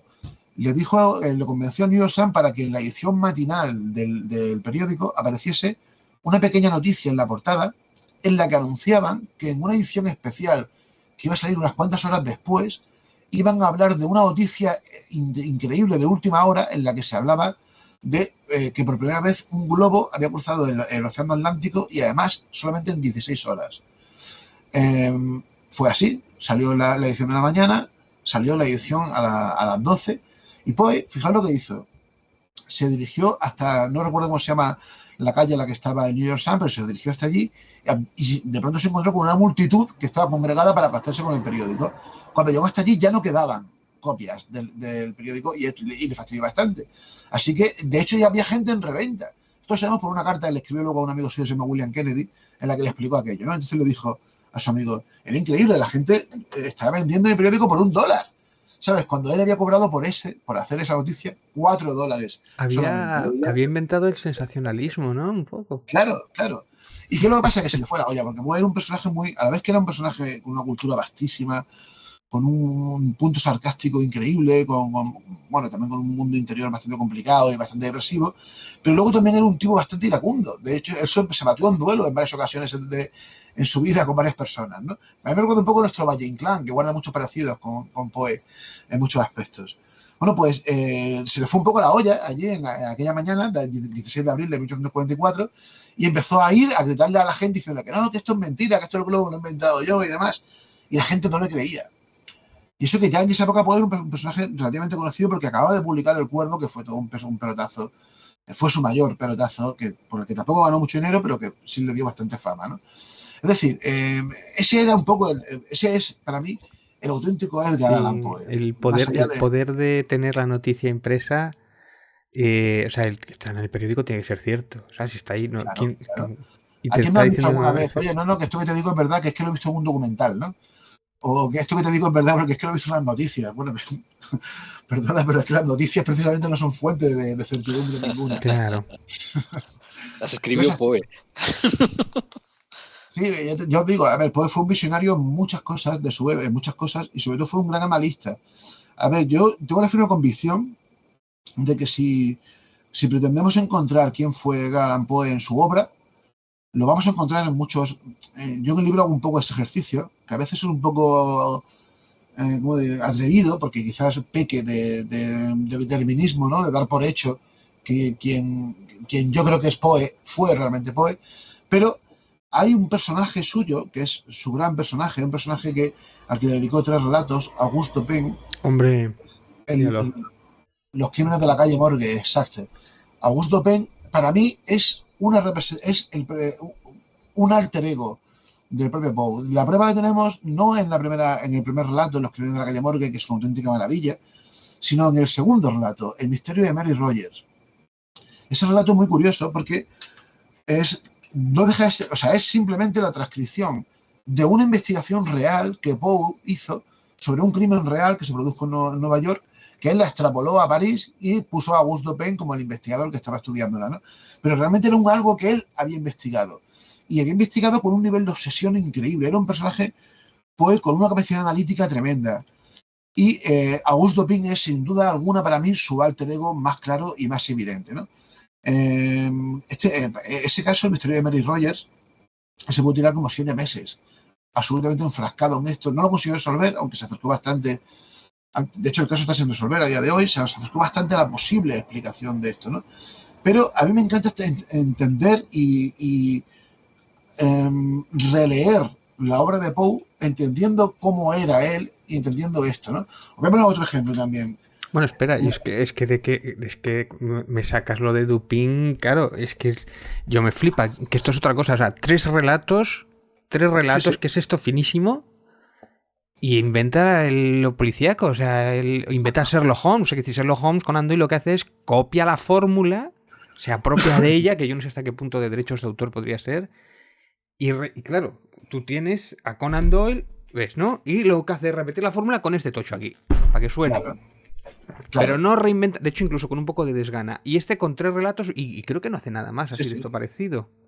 Quiero decir, reinventa un género. Totalmente. Inventan. ¿No? O sea, es un genio absoluto. Ya no te hablo de Agatha Christie o de otros que han hecho también lo mismo, la misma fórmula de te planto las pistas a lo largo de tal, se puede resolver si eres un poco listo y después lo resuelvo yo en plan, soy el detective que utilizo la lógica, método científico y sentido crítico. Es exactamente eso, claro. ¿Por qué? Porque detrás del personaje estaba él, era él ese personaje, era el que, de hecho, fijaos, una curiosidad que tiene mucho que ver con esto, y lo cuento también en el mismo capítulo en el que hablo de las 3 obras de Dupin, que por cierto para mí mi favorita es la tercera, La carta robada, que es una auténtica maravilla, ¿no? Poe tuvo una sección... que Conan Doyle lo ha copiado, ese esquema de la carta robada, la copia también hasta la saciedad. Porque claro. Igual, no sé si la mitad, pero muchos de ellos es, alguien famoso que no podemos decir el nombre, me han robado una carta comprometida, que no sé qué tal. Hostia, que no ha sido ni original Conan Doyle, con todos mis respetos hacia él, ¿eh? No, y a mí también, yo soy un súper fan también de Sherlock Holmes y de Conan Doyle, pero es que esto lo plagió claramente, es que además los relatos de Sherlock Holmes el narrador es Watson, que es un médico, igual que en los relatos de Poe, que es un médico que además sabe vivir con él por el mismo motivo. Porque médico o abogado era, no sé si era abogado o... Es médico también, sí. Era médico también. Sí, y bueno, y los personajes son calcados, ¿no? Absolutamente. Pero fijaos, una cosa que tiene mucho que ver con esto, ¿no? A él le encantaban los enigmas, le encantaban los retos intelectuales, y los crímenes eran para él, para Poe, eran retos intelectuales que había que resolver. Pero también, por ejemplo, le encantaba la criptografía. Él tuvo una sección en uno de los magazines en los que trabajó, en los que retaba a los lectores a que le mandasen textos encriptados para que él lo resolviese, ¿no? Y se dedicó a hacerlo. De hecho, publicó incluso un pequeño ensayo sobre criptografía, y se pueden encontrar mucho de estas cosas, de estos juegos que hizo con sus lectores, ¿no? A él le encantaba esto de resolver misterios, y lo hizo como nadie en esto. Y no solamente fue un enamorado y un innovador dentro del mundo del misterio, pero exploró también otros muchos géneros, como dices tú, detectivesco, paranormal, ciencia fronteriza, etcétera. Estaba muy metido con el mesmerismo. Pero ahora me estoy dando cuenta de una cosa, que el reloj avanza, tempus fugit, y no tenemos mucho tiempo para hablar de otras cosas. Esto... creo que vamos... podemos la mitad del guión, o más, mucho más. Sí, enseña las páginas que tienes ahí, David, para que nos crean, por favor. Que David hizo como 2 páginas de guión y ni siquiera hemos cubierto una cuarta parte de ello. Esto... Óscar, ¿te podemos concertar otro día? ¿Te animas a venir otra vez? Nosotros no te vetamos ni te hacemos la lista roja, ¿eh? Nada, no, claro que sí. A ver, si es la lista roja, sí me apunto, ¿eh? Si me hacéis la lista roja, siempre será mi lista. No, claro que sí. Claro, ¿Qué voy a hacer yo? Siempre rodeado de estos rojos. No sé qué voy a hacer de mi vida. Será todo un placer, y más hablando de Poe. Ya veis que lo vivo con mucha pasión, y creo que un personaje que merece la pena hablar de él y reivindicarlo, porque creo que la historia es muy injusta con él. Sí. Y no sé si voy a poner mi pequeño granito de arena para intentar que además ya está pasando. A mí me flipa. Hay una cosa, ya lo hablaremos si queréis más adelante, pero a mí me encanta que haya gente que ya después de haberse leído mi libro, o ni siquiera haberse terminado, se hayan puesto a leer a Poe, ¿no? Me encanta eso, porque además más de uno me lo ha dicho, que están descubriendo un Poe que no conocían, ¿no? Y es que es así. Porque con Poe pasa un poco, por eso... Fíjate, antes ya has tenido un pequeño lapsus, creo. Eso estaba a punto de decir, pongamos que hablo de Poe. De hecho, hay un gran parecido. Pero es que realmente pues, se podría haber llamado perfectamente así. Y si no se llamó así, es porque uno de los proyectos que también tengo algún día es continuar ese libro de Pongamos que hablo de Jesús con otros personajes cercanos a Jesús. Y que tienes una serie ahí, ¿eh? Claro, sí. Pongamos que hablo de Mahoma o algo así. Pues sí, o incluso pongamos que hablo de Satán. O pongamos si ya te persiguen abogados cristianos, lo mismo, déjate.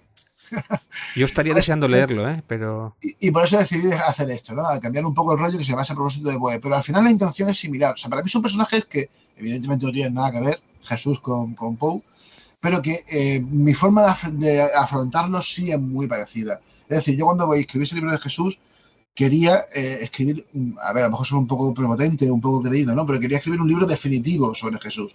Sé que se puede escribir mucho más, hay muchos más libros sobre Jesús y todos muchos muy buenos, pero creo que era un libro suficiente sobre Jesús. Es decir, para que lo leyese, con eso ya tenía bastante, no tenía por qué leer nada más para entender no solamente el personaje histórico, no solamente el personaje religioso, sino el personaje popular, el personaje pop que es Jesús, ¿no? Y algo parecido me planteé a la hora de trabajar en este libro de Poe, ¿no? El libro que a mí me hubiese gustado leer de Poe, porque hay decenas de biografías buenísimas, hay cientos de estudios, sobre todo en inglés, sobre su obra, pero no hay ningún libro que aúne un poco todo esto y que además se vaya por las ramas y hable de muchos de los temas que a él le flipaban, como me ha comentado Gerald, ¿no? El mesmerismo, la tierra hueca, por Dios, es un tema que a mí me encanta y me parece fascinante, ¿no? Y tenía que meterlo en el libro porque sí, ¿no? Pero claro, yo en el libro también aprovecho, por ejemplo, cuando hablo de Charles Baudelaire, que fue uno de los amantes o de los discípulos de Poe, pues aprovecho para hablar de cosas que a mí me molan y que me parece muy interesante, por ejemplo, pues de la vida de Baudelaire y del club de los hashishins y del origen de la palabra asesino, que tiene mucho que ver con la secta de los hashishins también del Islam, o sea, bueno, es decir, esos desvíos. Y eso mismo es lo que dice en el libro de Jesús, ¿no? irme por esos desvíos, que al final es lo que me mola. Yo creo que y ahora, si me permites, yo quería la última pregunta que me interesa mucho, que llevo preguntando, que además yo creo que en el libro se toca, pero no directamente, que es el tema del autosabotaje que tiene el propio Poe. Sí. Que yo creo que tiene que tú hablas de que no es tanto el alcoholismo per se, o que no era alcohólico per se, pero yo sí veo que tiene grandes periodos de depresión, y sobre todo con lo que pasó iba a decir con Annabel Lee, con Virginia. Que yo cada vez que escucho tanto las canciones como el poema, me entra, conociendo la historia de Virginia, me entra un sopor, o sea, me entra un sopor, no, algo, ¿no? Que ese poema describe lo que siente realmente el propio Poe, ¿no? Y que tiene que ver con esa depresión, con ese... Y después el autosabotaje, que es tan peculiar, yo creo que de la depresión, ¿no? Es en un momento en el que él puede salir de la pobreza, se pierde. Sí. Eso lo hizo sistemáticamente en su vida. Y es curioso. Él mismo lo analizó eso en un relato. Hay un relato que se llama El demonio de la perversidad, en ese relato él habla de eso, de ese concepto, la perversidad, como si fuese, hay que entender que no existía la psicología en aquella época, como antes he dicho, ¿no? Pero él vislumbró algo que, de hecho, se lo acabó reconociendo Sigmund Freud, y se lo acabó reconociendo Marie Bonaparte, que es una de las discípulas de Freud, que además se escribió un libro sobre Edgar Allan Poe. Le acabó reconociendo esa capacidad para identificar el concepto de pulsión. Una pulsión es algo que brota de nuestro interior, que no sabemos muy bien qué es ni por qué, pero que lo que hace es llevarnos a hacer algo que no podemos frenar de ninguna manera. Es decir, por ejemplo, un psicópata, un asesino en serie siente esa pulsión por matar, ¿no? Bueno, que él escribía a los psicópatas en sus relatos, adelanta a todo, o sea, absolutamente. Perfectamente, es que el aspecto psicológico de Poe es muy interesante. Pero... Y la pulsión hoy día tan importante a la hora de comprar, el impulso de compra, o el impulso de o la ira, tal, claro. Claro, él detectó eso antes que nadie, o sea, fue un pionero también en este aspecto, pero sobre todo detectó esa pulsión por el autosabotaje, que él lo llamó el demonio de la perversidad, y que tiempo después Sigmund Freud le llamó a esto el tánatos, que es, Sigmund Freud lo que planteaba que era una especie de ser interior, que es lo que impide, precisamente, él lo relaciona todo con la madre y con otras cosas, no sabemos cómo era Freud. Pero de alguna manera lo que decía Poe, y además lo dijo en alguna de sus cartas también, porque las cartas de Poe son interesantísimas y son auténticos ejercicios de introspección en los que él se analiza y se exponía a sus amigos. Él lo dejaba muy claro, él decía, algo pasa en mi interior que en esos momentos de felicidad, en los momentos en los que por fin he conseguido lo que quería, lo acabo destruyendo. Le pasó en muchas ocasiones, hay un momento increíble que fue cuando él consiguió el primer trabajo como editor en un magazine que le permitió publicar, fue una época especialmente buena en su vida, y que la jodió de mala manera precisamente por esto, ¿no? Que fue cuando consiguió trabajar en el Southern Literary Messenger, que era un diario que estaba en Richmond, en Virginia, y le pasó una cosa muy curiosa, y es que cuando por fin ascendió, el dueño del Southern Literary Messenger le dijo que por favor lo que tenía que hacer era no catar nunca más el alcohol, porque ya había tenido algún problema con el alcohol. Bueno, pues al día siguiente tenía que empezar a trabajar, no se presentó y estuvo 4 días vagabundeando, perdido por las calles de Richmond, absolutamente borracho y ebrio, ¿no? Eso le pasó un montón de veces más en su vida. Y es como esa idea, ¿no? Yo he conocido a gente así. No tan así, quizás, pero sí que hay gente que es incapaz de digerir el éxito, porque le resulta mucho más fácil digerir el fracaso. Es una patología, de hecho, claro. Es una patología y es una pena porque, aparte de él, que tampoco tenía, claro, Virginia era muy joven, o sea... Claro. Pero me interesa mucho el tema de... No sé qué relación tiene, porque yo tampoco en el libro tampoco... O sea, ¿qué relación tiene la depresión con la creatividad? ¿Estando bien puede crear? ¿O es independiente? ¿O es adicto a que si no crea...? Estáis entrando en unas camisas de 11 varas que empujan el programa a 2 horas, amigos. Hay que lo siento, David. Vale, dejo el cliffhanger ahí. Okay. Dejamos el cliffhanger porque todas estas cosas maravillosas, estas preguntas maravillosas, todas están contestadas con todo lujo de detalle en esa obra bellísima que ha hecho Óscar. A ver, estoy esperando que... Pongamos que hablo de Poe. Pongamos que hablo de Poe. La obra se titula A propósito de Poe. Sí. Y ahí la tiene David, la está enseñando, es bellísima y es entretenidísima.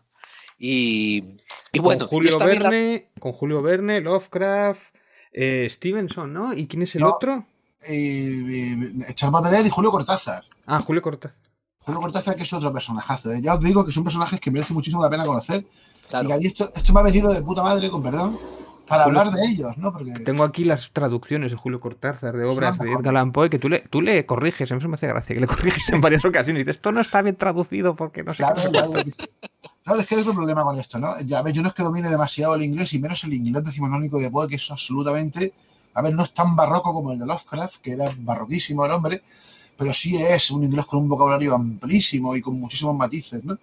Pero, curiosamente, Cortázar, que sí controla bien el idioma, se equivocó en varias ocasiones, ¿no? Hay alguna ocasión que, si queréis, cuando hablemos de esto, la comentaré porque es muy curiosa y he llevado a que algún relato suyo no se entienda bien, precisamente por la traducción de Cortázar. Ajá. Bueno, pues Óscar Fábregas no solamente es el escritor de A propósito de Poe, tiene varios libros más en su haber y curiosamente se va a convertir en uno de los autores cuyas, proporcionalmente hablando, más obras hemos puesto en la biblioteca de Clave 45, porque también tiene otro libro llamado Eso no estaba en mi libro de historia de los cátaros. Sí. Tiene uno que nuestro admirado Santi Camacho está haciendo pequeños monográficos llamado Homo Insolitus. Sale en Días Extraños con Santi Camacho y es una gozada escuchar las cosas que Óscar ha estado exponiendo con Santi, es una maravilla. El libro Dios ha vuelto, referencial, mormón y rastafaris alienígenas ancestrales, y espaguetis con albóndigas, muy bueno. La Magdalena, verdades y mentiras de Óscar Fábrega. Hablamos de ese libro aquí. Sí, largo y tendido sobre él. Uh-huh. Sí. Y también el libro Prohibido excavar en este pueblo, que a lo mejor algún día hablaremos de él, porque es una cosa que me ha quedado en el tintero. También pongamos... Os hago una oferta, espérate, te tengo que interrumpir ya, hago una oferta hablando sobre ese libro de Prohibido excavar en este pueblo, el tema de Relais Chateau, que nunca lo hemos hablado por aquí. En septiembre voy a hacer yo un viaje por aquella zona, así que si os parece, después de eso podemos, incluso puedo pasar algunos vídeos que vemos por ahí y podemos hacer algo guapo sobre el tema, si os parece. Porque además tengo ganas de hablar sobre el a mí me gustaría hacer una escapada por toda esa zona de Francia y tal, precisamente por ese mito, ¿no? De Charles Chateau. A ver, Óscar, esto cuando vayas, ahí sale David, que igual se te sube la maleta y va con vosotros. No, yo quería organizarlo, pero bueno, de aquí con tiempo, algún día sí que me gustaría más. Tengo familia por ahí cerca, o sea que... Bueno. Sí. Y otra cosa que te hago yo aquí de Celestino intermediario es que David es tremendo cinematógrafo, tiene drones para filmar y tal, y vamos, que lo que tú tengas pensado hacer, él te lo hace con creces. No, bueno, pero no, a ver, tendrá su raíz con su... Que bueno, está bien, ¿no? Pero... No te preocupes, que hay tiempo para todo. Pero vamos, si vosotros metéis a mí en un aprieto hablando de cosas de rojos, yo os meto un aprieto hablando de cosas de cátaros. Bueno, no hemos hablado de la posición de clase de Poe, que también es otro temazo, ¿no? Es muy bueno, sí. El señorito, el pobrito de... ¿Cómo es? El pobre de derechas, ¿no? Este sería que también inventó el pobre de derechas, ya lo inventó Poe, ¿no? Igual, no era el facho pobre, entre comillas. El pobre sureño de derechas. Como Lovecraft, también otro facho pobre de la época. Sí. Y por último, vamos a recomendar una de sus obras maestras, que es Pongamos que hablo de Jesús, un libro referencial que todo el mundo debiera de tener. Entre otras obras también, todos los lectores de este libro son idiotas y son reales, reliquias de Cristo. ¿Me queda alguno en el tintero, Óscar? Pues sí, yo es que ya me voy perdiendo la cuenta entre la edad y tengo muchas cosas en la cabeza que se me olvidan. Y mira que tengo buena memoria, pero ya se me olvidan. Yo creo que has dicho un poco todos. Bueno. Lo último que me queda recomendaros es decir que Óscar también tiene un podcast del que yo estoy suscrito que se llama Tempus Fugit y que lo escucho cada vez que saca una cosa nueva yo lo escucho. Gracias por el tiempo que inviertes en hacer ese podcast, Óscar. Sé que últimamente, en los últimos 2 años, tu pareja Raquel ha estado saliendo en el podcast también, así que mándale mis felicitaciones. Es un gusto oír otra voz distinta también dentro de ello. No es como la gente cuando viene a Clave 45, que es la mía rasposa o la de David más melodiosa, pero es todo varones chepudos aquí hablando. Sí, hay pocas féminas. Faltan mujeres en el mundo del misterio. Una cosa que nunca entenderé. Cada vez pasa menos, pero por desgracia hubo una época muy, muy patriarcal aquí. Sí. Estoy contigo en eso. Y bueno, Gracias por tu tiempo y te vamos a concertar pronto para hablar por fin de Poe. Sí. Bueno, veremos a ver, lo mismo estoy preso, ¿no? A ver, igual se precipitan los acontecimientos y... Pero bueno, también estaría bonito grabar un programa desde la cárcel, ¿no? A los Johnny Cash. Si tú vas preso, yo... Bueno, me tendrían que escuchar los vídeos primero porque me vayan preso, pero si va Óscar, yo vamos... Óscar Fábregas, me desde el fusilan. Calameco. Efectivamente. Bueno, esperemos que no sea así y esperemos que tal. Así que cuando queráis, seguimos hablando de Poe o de Rol Chateau, de lo que sea, que tenemos muchas cosas de las que hablar. Perfecto. Bueno, pues... por ahora te concertamos para por fin retomar esto de Poe y espero que la gente ya haya picado con curiosidad y empiece a comprar tus libros a diestro y siniestro, porque lo merece. Okay. Perfecto. Hasta pronto. Gracias, Óscar. Un abrazo, chicos. Seguimos.